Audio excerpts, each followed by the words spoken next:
We're getting some breaking news here. Yes, it seems that the left is still really mad. What was that? Yes, no, really mad.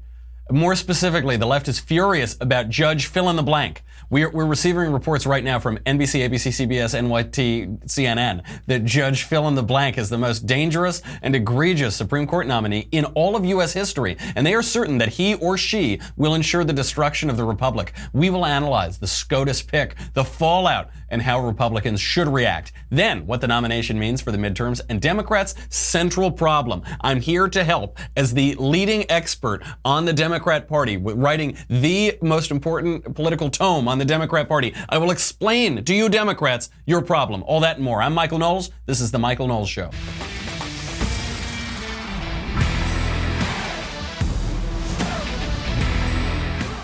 So many thoughts on this nomination, what the nomination means for the court, what it means for the White House, and also just what the reaction means, because that's really the best part of all of this. That's why we're all here, isn't it? Before we get to that, got to make a little money, honey, and I might make you a little bit of money with Lending Club. Lending Club is a great opportunity for you. For decades, credit cards have been telling you to buy it now, pay for it later with interest, and not just a little bit of interest, a lot of interest. Despite your best intentions, that interest can get out of control very fast. With Lending Club, you can consolidate your debt, you can pay off credit cards with one fixed monthly payment. Don't do it. It's so many people they're smart about a lot of things, but they're stupid about money. Don't be stupid about money. Don't keep paying really high interest credit card rates if you don't have to.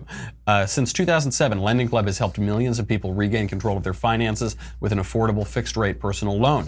No trips to the bank, no high interest credit cards. You go to lendingclub.com, you tell them about yourself and how much you want to borrow, you pick the terms that are right for you. If you're approved, your loan is automatically deposited into your bank account in as little as a few days. This is very important for millennials because we don't want to go anywhere. You just want to, you just kind of sit and then the money shows up. Lending Club is the #1 peer-to-peer lending platform with over 35 billion with a B in loans issued. Go to lendingclub.com/Knowles, Knowles. Check your rate in minutes, borrow up to $40,000. That is lendingclub.com/Knowles. I should do that because obviously Shapiro doesn't pay me. Maybe I could pay my rent that way. Is if I go to lendingclub.com/Knowles, Knowles. All loans made by WebBank, member FDIC, equal housing lender. President Trump, say what you will about him. That guy is so good for civics, for the civics education of the United States. Think about the reality showness of this nomination. First of all, how many Supreme Court potential nominees, names that had been floated, possible judges that could go up to the Supreme Court, how many in history did you ever know about? None. Maybe the nominee, maybe. And maybe like one name, maybe one other name. Not the case with President Trump because President Trump is the master of reality television. So for days now, we've just been on the edge of our seats. Ooh, is he going to pick Amy? I like Amy. She's really good looking and she has 7 kids and she's super Catholic and I really wish it were Amy. Damn it.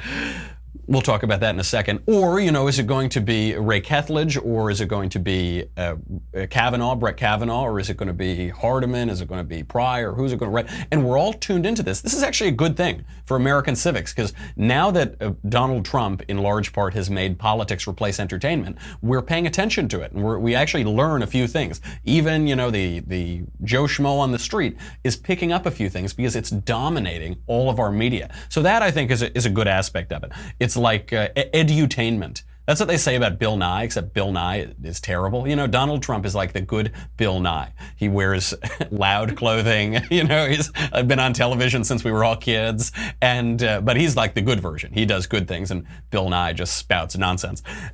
So let's get into it. I've already shown my hand a little bit with the Amy Barrett whiff.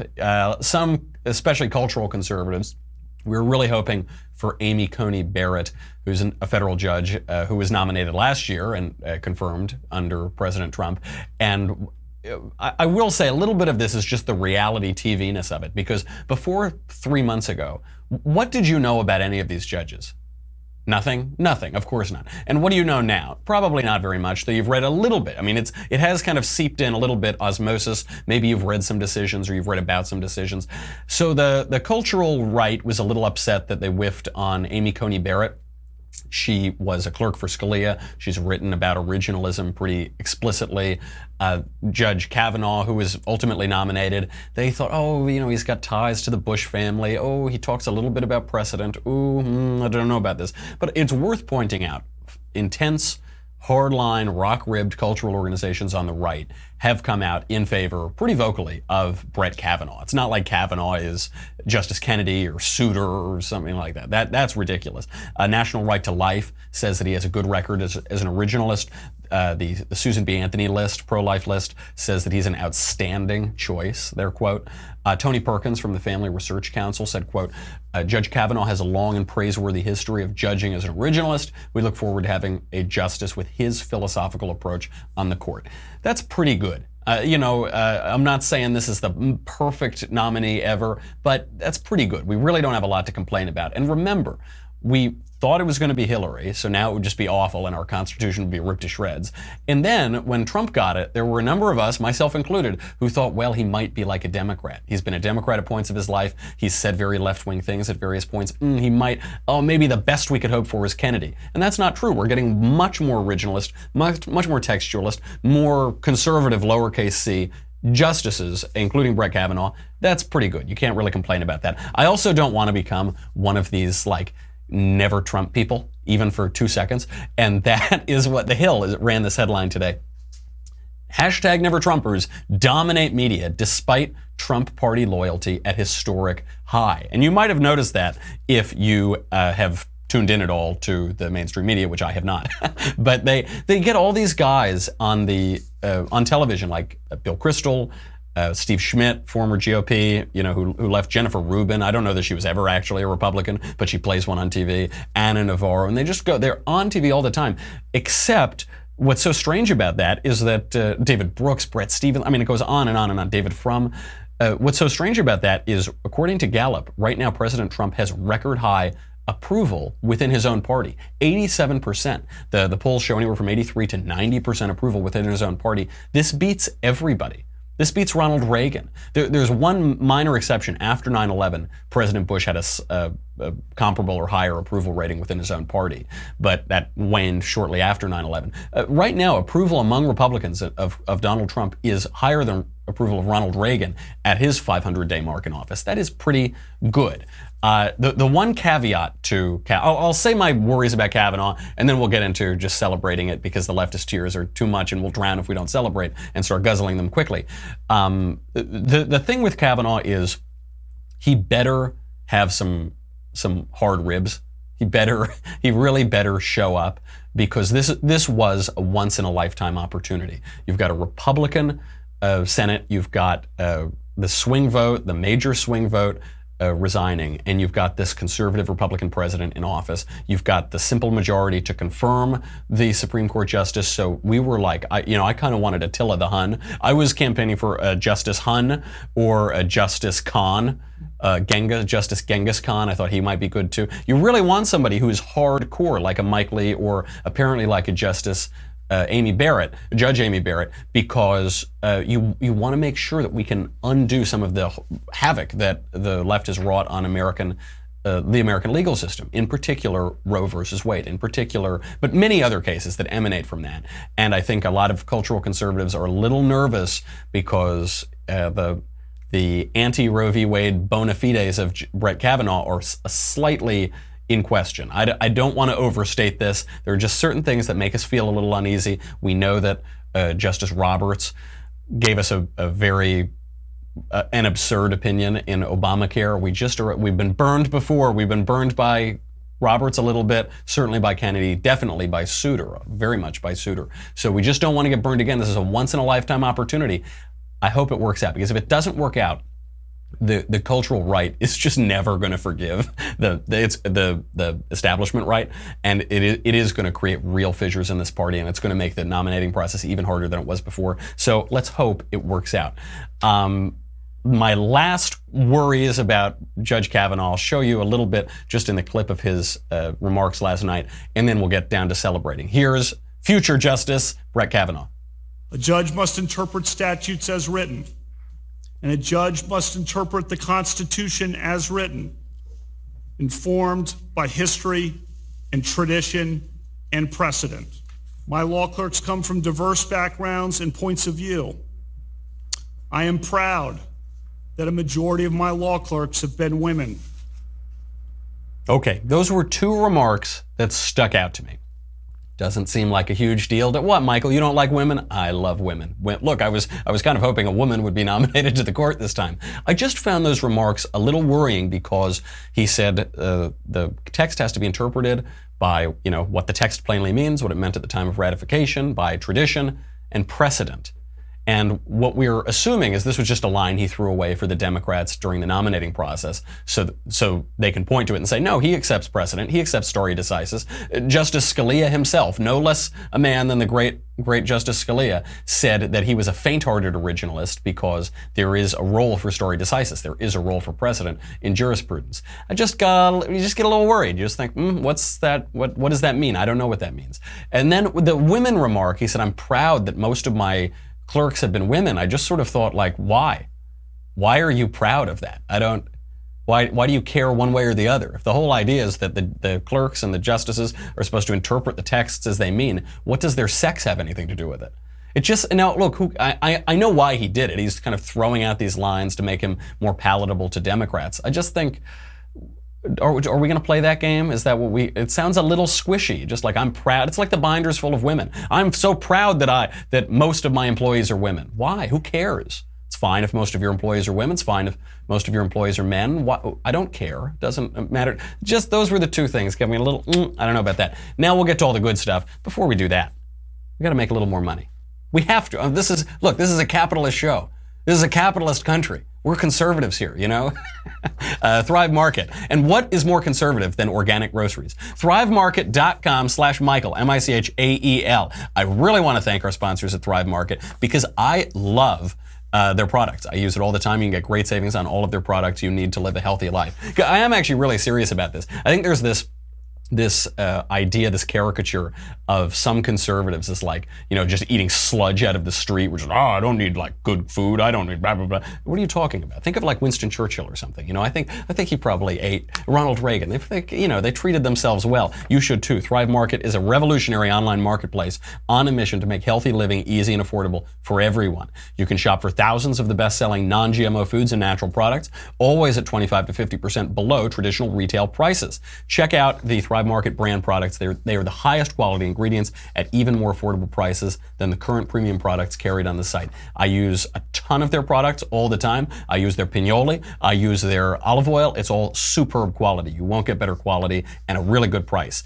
They offer a curated catalog, which means maybe you find 3 or 4 choices for whatever you want to buy because they have picked out the best. Makes it a lot easier. I go to the grocery store on a rare occasion and I just am overwhelmed. I break out in hives. Don't do that. Make your life easy. More than 70% of the Thrive Market catalog cannot be found on Amazon.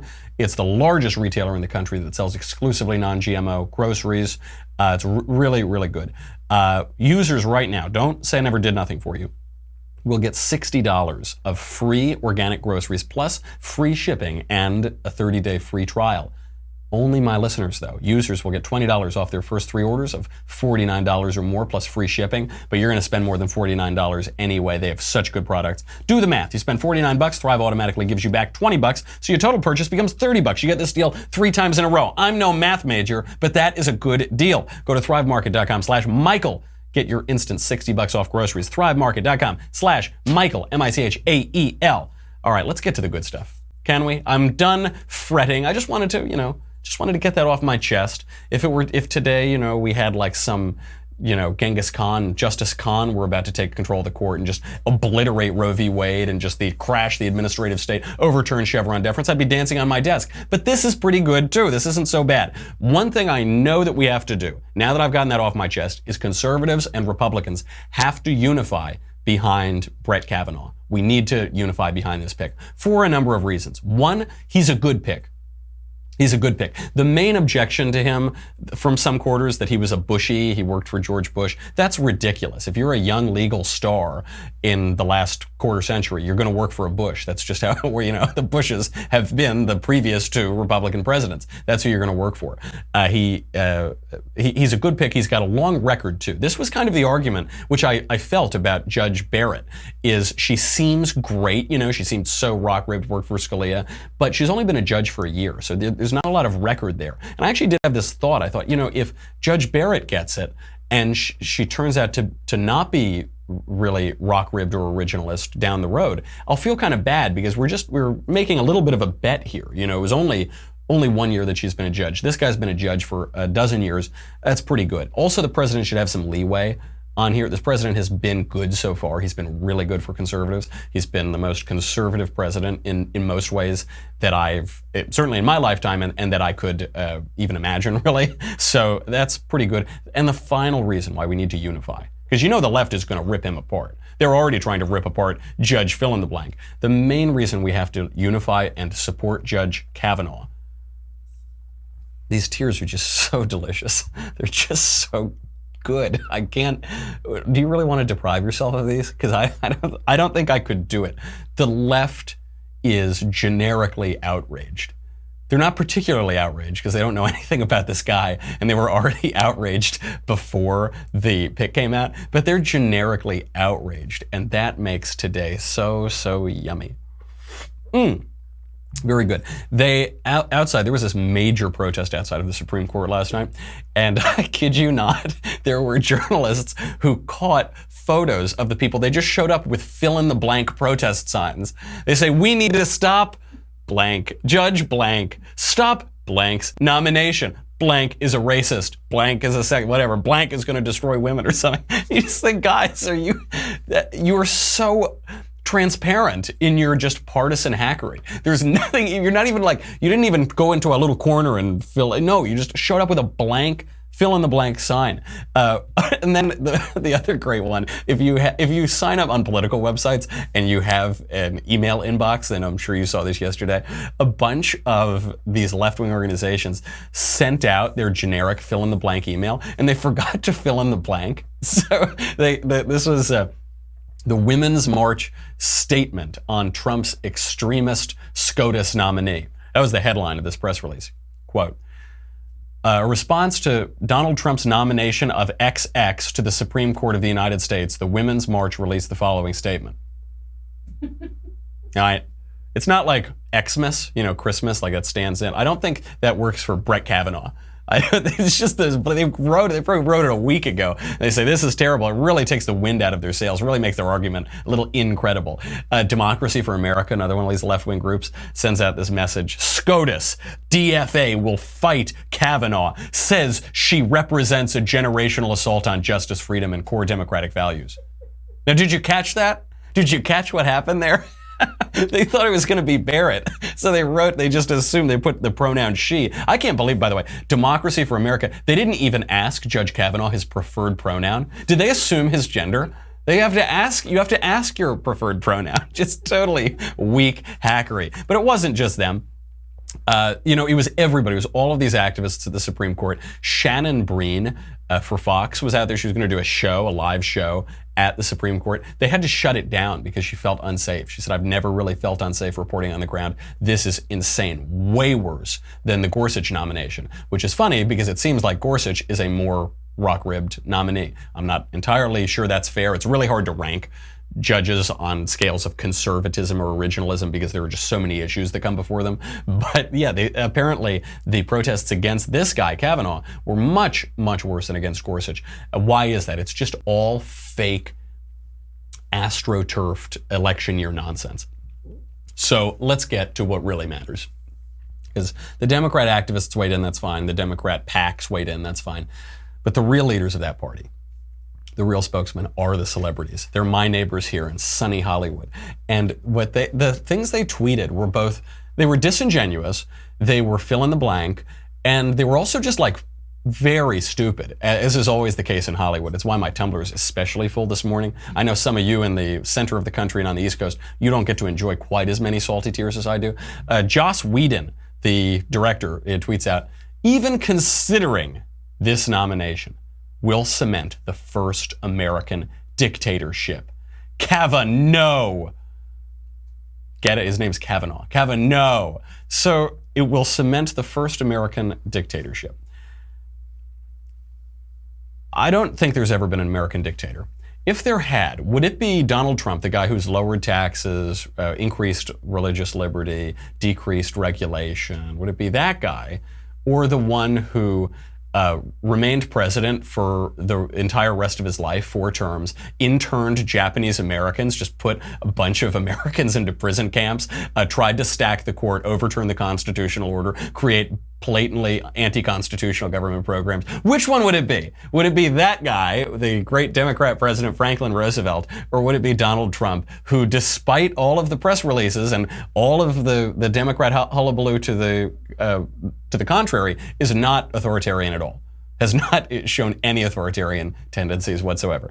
Great question, Joss Whedon. If you don't, maybe his historical knowledge only goes back to like 98. It's like, yeah, but you got to go back a little further, man. So Ron Perlman, another one. He was in Hellboy. Ron Perlman tweets out, okay, ladies and gentlemen, who care for and respect ladies, it is official. The move back to medieval values, Sharia law even, where old, bitter men get to tell women what is best for their bodies, lives, and well-being, is as done a deal as this is. Unless we say no. Medieval values. I actually love medieval values. I don't know that he totally understands medieval values, scholasticism, all that great hype for the Catholic Church, but I do love this. I've noticed that the left does this sometimes. When they're attacking, they tell us Islam is the religion of peace. Islam is wonderful. They call people who question some aspects of Islamic doctrine or history, they call us Islamophobic. They say Islam is wonderful, religion of peace. And then the minute they want to insult Christianity, they compare it to Islam. So they say, Christianity is so bad, it's like Sharia law. So, but yes, you were just defending Sharia law. Weren't you just saying, no, yeah, but yesterday Sharia law was good, but now it's bad. It is a really fun little place they put themselves in, because the best way to attack Christianity is to admit that Islam might not be a perfect religion of peace. So, great job. Thanks for that, Hellboy. Next one up from Rob Reiner, from Meathead himself. Meathead tweets out, it's official. Trump, who is under investigation for obstruction of justice and conspiring with an enemy to destroy democracy. By the way, random capitalization throughout all of that. They always knock Trump for randomly capitalizing things. He does the exact same thing. He goes on, has selected the judges who could rule on whether he can be forced to testify, be indicted, or pardon himself. Autocracy, here we come. Vote. So that isn't true. The indictment thing, we'll get to that actually. John Cryer puts this in stark light. So it's just that was basically what Rob Reiner said is blah, blah, blah, blah, blah, blah, blah, because what he was saying just referenced things that aren't true. And that is the question that they seem to have settled on, even though it was answered hundreds of years ago. Can a sitting president be indicted? John Cryer, who was on that CBS show, the one with Charlie Sheen's sidekick, John Cryer, tweets out, quote, the first question every Democratic senator should ask Kavanaugh: will you recuse yourself from any case involving whether the president can be subject to criminal investigation, required to testify, or indicted? Why would he recuse himself? Why would that happen? What Cryer, I think, is suggesting is because Judge Kavanaugh has an opinion on that, has written about that issue, that he should recuse himself.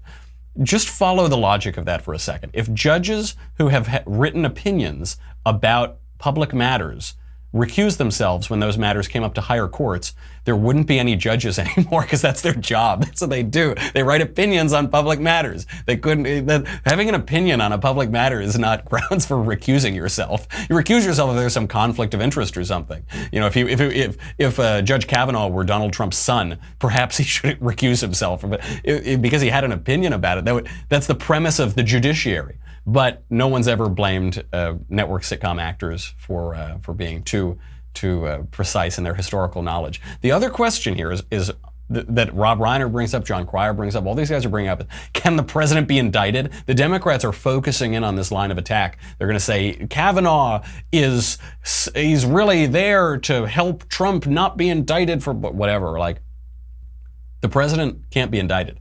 The sitting president of the United States can't be indicted. This is not a debated legal question. This is not a really difficult one to figure out. If you have Google, you'll figure it out. Alexander Hamilton settled the question pretty clearly in Federalist 69. He wrote, quote, "The president of the United States would be liable to be impeached, tried, and upon conviction of treason, bribery, or other high crimes and misdemeanors, removed from office, and would afterwards be liable to prosecution and punishment in the ordinary course of law." So Donald Trump could be indicted for something, but President Trump could not. In order to indict the president, what you have to first do is impeach him, try him, find him guilty, convict him, remove him from office, and then you can deal with indicting him or whatever you want to do. I guess they've never read the Federalist. Of course, obviously Democrats have never read the Federalist Papers. If they had, they'd be Republicans. But they don't understand that this is a simple matter. The question of these celebrities is, look, celebrities are always dummies. They always say stupid things. The mainstream media are really to blame here because they should know better. They are so focused on this line of attack, this secret backroom deal, and it's a machination, and Trump colluded with the Federalist Society, or I don't know, whatever they probably think the Federalist Society is like an arm of the KGB in Moscow or something. Leanne Caldwell at MSNBC reported that there was a secret backroom deal for months of negotiations that Justice Kennedy would name his successor, and only then would he retire, and this and none of that makes any sense. But what was really interesting about that report from NBC is that it's based on nothing. Even NBC had to sort of walk it back. But the way they do it, of course, is they say some outrageous, ridiculous, stupid thing without any sourcing.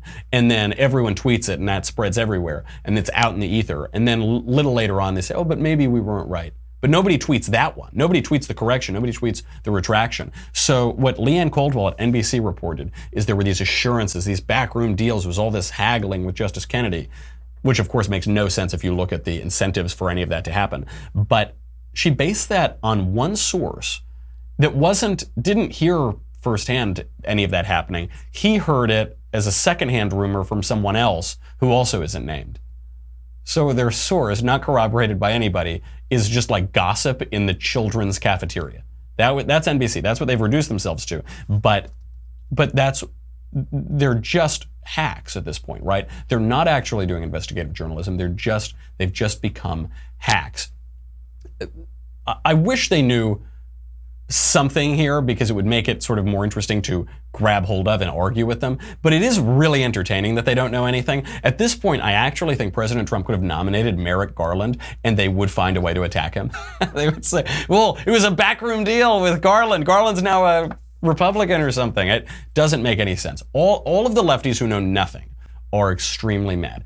There is one lefty whom I actually know who knows something because he's a leading expert on constitutional law, and that is Yale professor Akhil Amar. And he wrote a big piece in the New York Times today defending Judge Kavanaugh. And Professor Amar is a lefty. There is no doubt about it. He was a professor while I was in college. He was always very nice whenever I would speak to him, very cordial. I sat in on a number of his lectures. Very, very sharp guy, but decidedly a left-winger. And, I think even when he was in college, he was the head of the Liberal Party of the Debating Society. He wrote this piece, a vocal defense of Judge Kavanaugh. And it's really interesting because I think the conservatives should hone in on that and use that to separate the lefty hacks from vaguely serious lefties. He writes in the New York Times, the nomination of Judge Brett Kavanaugh to be the next Supreme Court justice is President Trump's finest hour, his classiest move. I know, I'm as worried as you are at this point reading this from former lefty professor, but nevertheless, he's a sharp guy. Listen to his logic. He says, last week, the president promised to select someone with impeccable credentials, great intellect, unbiased judgment, and deep reverence for the laws and Constitution of the United States. In picking Judge Kavanaugh, he's done just that. In 2016, I strongly supported Hillary Clinton for president, as well as President Obama's nominee for the Supreme Court, Judge Merrick Garland. But today, with the exception of the current justices and Judge Garland, it's hard to name anyone with judicial credentials as strong as those of Judge Kavanaugh. He goes on, Democrats could try to sour the hearings by attacking Judge Kavanaugh and looking to complicate the proceedings whenever possible. This would be a mistake. Judge Kavanaugh, again, is a superb nominee. Really strong words from a leading light of a leading left-wing legal scholar and a really prominent figure. There was some talk of him possibly being nominated to the court by President Obama. This is a big guy and a big deal. And he's right. He's really right. If there is a political strategy here, which of course there is to the nomination of Kavanaugh, it's that it will make Democrats look foolish. You know, the political idea behind nominating Justice Barrett is it would become this religious fight. You'd have Democrats ripping apart religion on national television, and it wouldn't play well in Peoria, and they'd lose the midterms. This one is good too, though, because he's this basically unimpeachable candidate. He's not the furthest, most hardcore originalist or conservative on the court among the names that were floated. And so it will just make them look foolish when he goes up there during the confirmation process. Kavanaugh also is, by all accounts, so smart and will sail through because I think his IQ is about 17 standard deviations higher than the congressional IQ on average. But we should take a look on that because Professor Amar, he concludes his piece. He says, well, the Democrats should push for a compromise.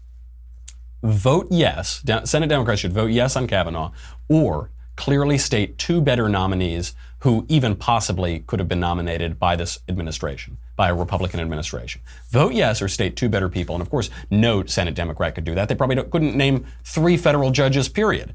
And in exchange for that, Kavanaugh would answer all of the questions fairly. In that case, the reasoning here is that Judge Kavanaugh could be nominated by, or confirmed by 90 plus votes instead of the 50 or 51 votes that he's going to get to be confirmed.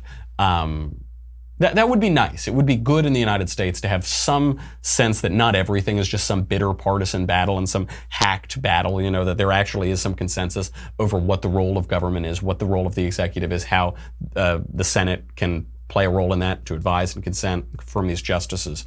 It would be smart for Democrats to do that. So you know what that means. They're not going to do it. They're certainly not going to do it. And I think Professor Amar knows they're not going to do it. He's pleading with them in the New York Times, but it just isn't going to happen because this is a bitter, bitter fight. And it also will back some Democrats into a corner in these red states, states that President Trump won by a landslide. It's really going to put them in a tough spot. It's going to either rip them off their base or rip them off of the broader electorate. New polling supports this. This is the good news. Do I have to say goodbye to Facebook and YouTube? I do. Oh, we're gonna get into like the central problem of the Democrat Party and why this still spells really good news for Republicans in November. But I'm sorry, if you're on Facebook or YouTube, go to dailywire.com right now. Why? Forget it. You know, you get the shows, you can ask questions in the mailbag, whatever. We've got the conversation coming up, by the way, next one with the Supreme Lord of the Multiverse, Andrew Klavan. Just forget all of that today. Forget all of it. Forget getting the Ben Shapiro's Wife is a Doctor t-shirt on Amazon right now. Forget anything in the Daily Wire orbit other than this. You're going to need this to get through the confirmation hearings. You won't survive. You're going to get borked. You're going to get like stick a bork in him. You're done. You're going to be dead if you don't have your Leftist Ears tumbler because you will drown. Go to dailywire.com right now. We'll be right back.